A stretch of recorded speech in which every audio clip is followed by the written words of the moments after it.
Welcome to Brad Anderson's EDU 709, Innovative Uses of Technology in the Classroom, final screencast.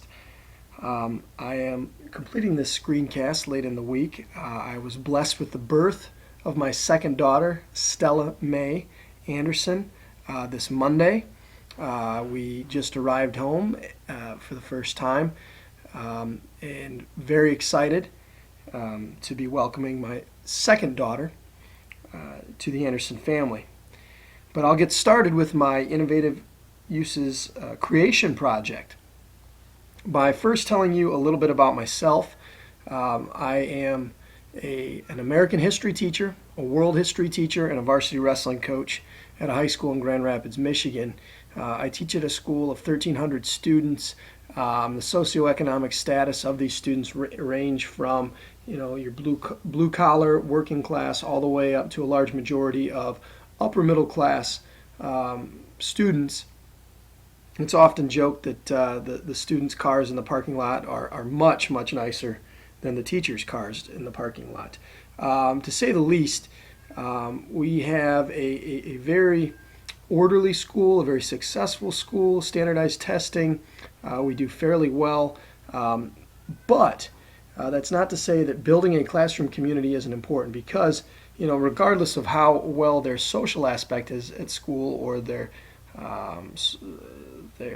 financial standing outside of the classroom and their home life, regardless, they must learn when they enter the classroom. And it is my firm belief as a history teacher that I need to get students fired up from the get-go about history. But before content ever steps foot into my classroom, a classroom community must be built. And that's where I start with my creation project. And the rationale for my creation project is that I want to build a positive cognitive and affective learning environment, and I believe this is imperative. I start on the first day of school. I set clear expectations. We talk about social norms, class conduct, and I establish some very important standards for the students for conduct and kindness and the treatment of one another.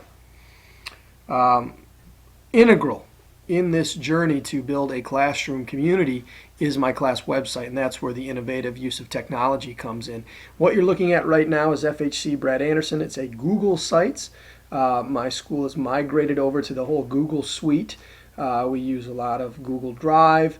As you can see here, you go to my Google Drive, and I have a number of items. I start off, these are my files, American history. I teach a cinema course 1 hour of the day. It's an elective, family networking, subplans, world history, wrestling, and it goes on and on down the way. But back to my Google site.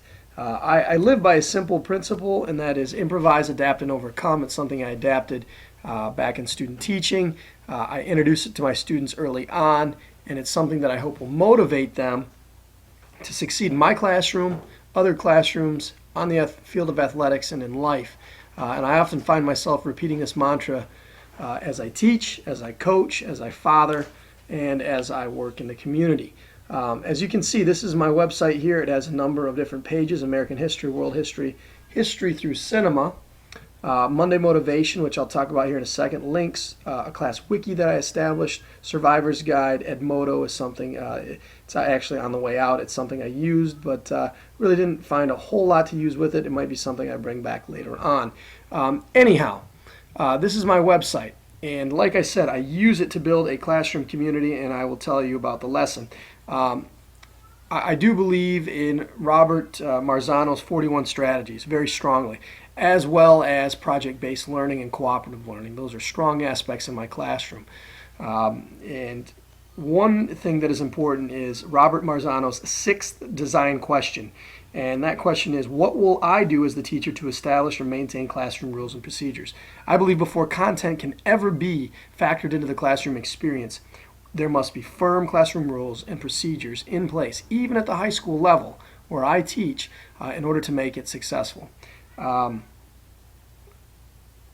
action steps in answering this 6th design question, what will I do to establish and maintain classroom rules and procedures. Action steps 1 are organizing the classroom, establishing a small set of rules and procedures, then interacting with students about classroom rules and procedures, reviewing rules and procedures, using class meetings, and the action steps 2 and 3 are my focal points. So I'll take you through this really quickly. So American history, each class, for instance, has a symbol. And I tell them what the symbol is. It gives them an introduction to history, a vision. Students can expect interactive experience, project-based learning, quality instruction, and challenging assignments on a daily basis, and students will.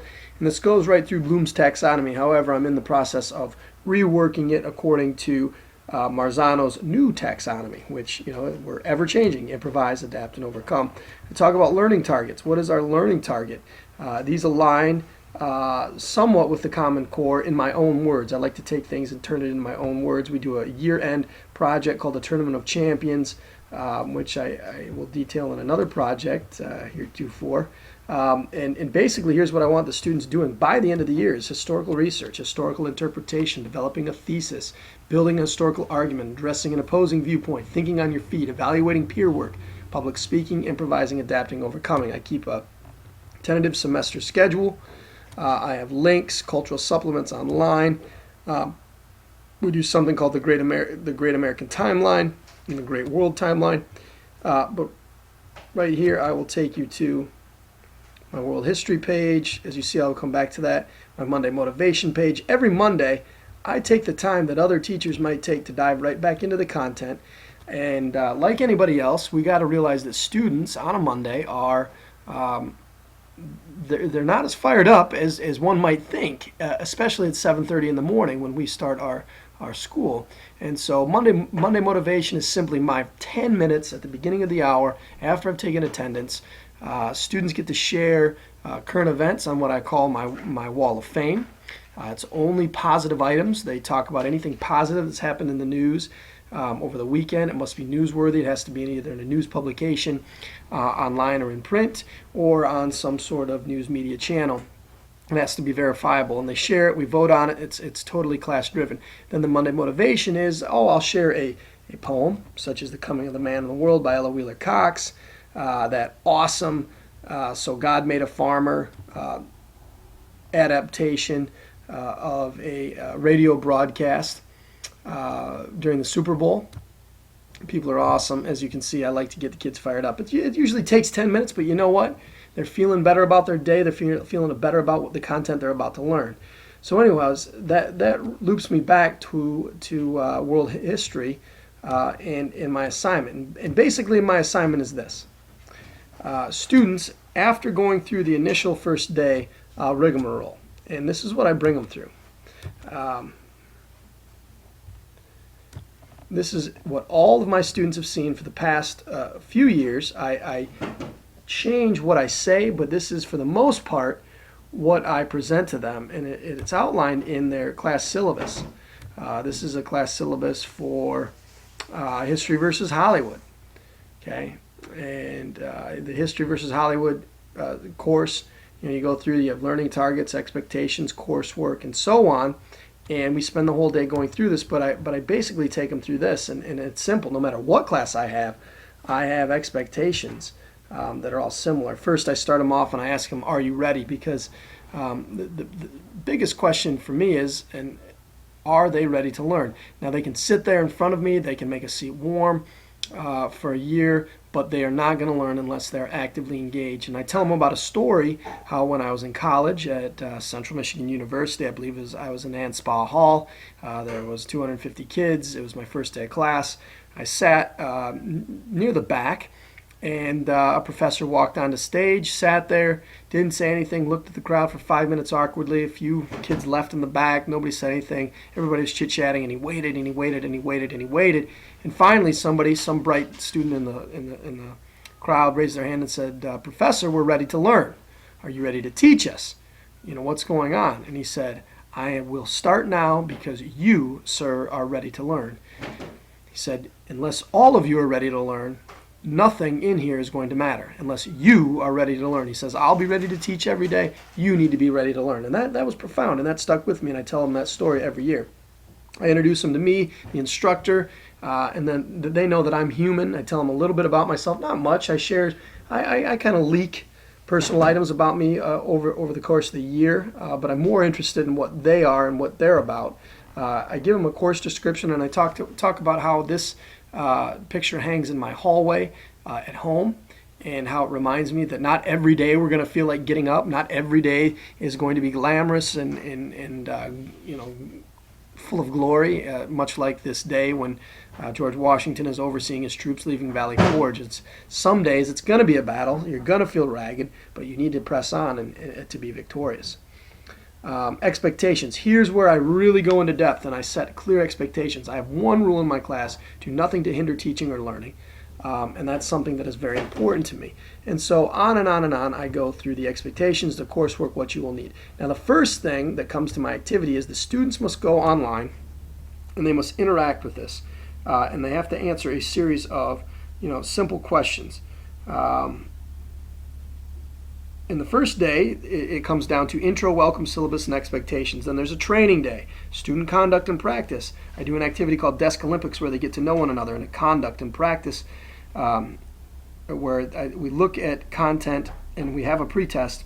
But then we get into something I call teamwork groups. And team stands for together, everyone achieves more. Work stands for welcoming, organized, respectful, and keeping on task. And these teamwork groups get together after the first 5 days, and they have to answer the following discussion questions while looking at the website. First and foremost, research and provide a brief history of the class symbol. So if you go to the World History page, they need to research the Corinthian helmet and tell us in their words, in 150 words, what it means, what this class symbol means to them, and a background of it. And then which of the aspects of the class vision will be most challenging. So they look at the class vision and they're going to tell me what do they think is most challenging, knowing and remembering, understanding, leadership, applying knowledge, what do they think? So I get them talking about it right away, and then I ask them what's the least challenging. And of the student learning targets, which will be the most challenging for you, and the least challenging, and so on.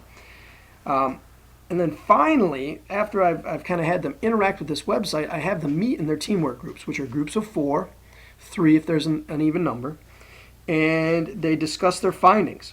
Okay. The last thing they do is in their groups they start to begin to create a class covenant, which are essentially 10 suggestions of how the students should interact with one another. What are some things that if, and my question is this is verbatim, if the principal walks in this very moment, what should he see when he looks into this classroom? If we're in our teamwork groups, what should it look like? If I'm standing at the front of the classroom and you are taking notes, what should it look like? If we're doing an activity where we're moving around, what should it look like? How should you be treating one another? What should it look like? So after interacting with all these items, the syllabus, the website, looking at the vision and the learning targets, they look at the survivor's guide. This is another neat thing that I point out to them. These are tips that I got from some of my students that I hit up. Know this, I've never written a detention, do not be the first. That's something I say each year. When we walk into classroom 112, it's a community. Keep your cell phones away unless told otherwise, or you'll end up a hash mark. I keep a hash mark count of cell phones I take. I always say first time happenstance, second time coincidence, third time enemy activity. These are just some of the things that the kids need to know. So when they get together in their teamwork groups, that's when they comprise their, they start talking about a class covenant. 10 things that we can agree upon. Then we meet as an entire class. I appoint a class leader, and they come up with a class covenant, which will be poster size, placed on the wall. And essentially, it's our 10 commandments for the class and how we're going to operate. So then I hold their feet to the fire. Every student signs it. Every new student that comes into class must sign it and go over it, and it's something that is agreed upon. And I feel like it creates buy-in. It creates a positive, affective learning environment, as well as a complex cognitive task that gets them to buy into this classroom community.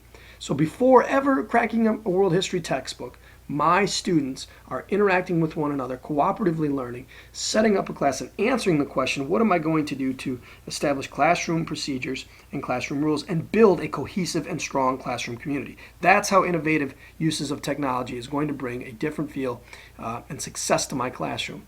I'm signing off here, EDU 709. Hope you enjoyed.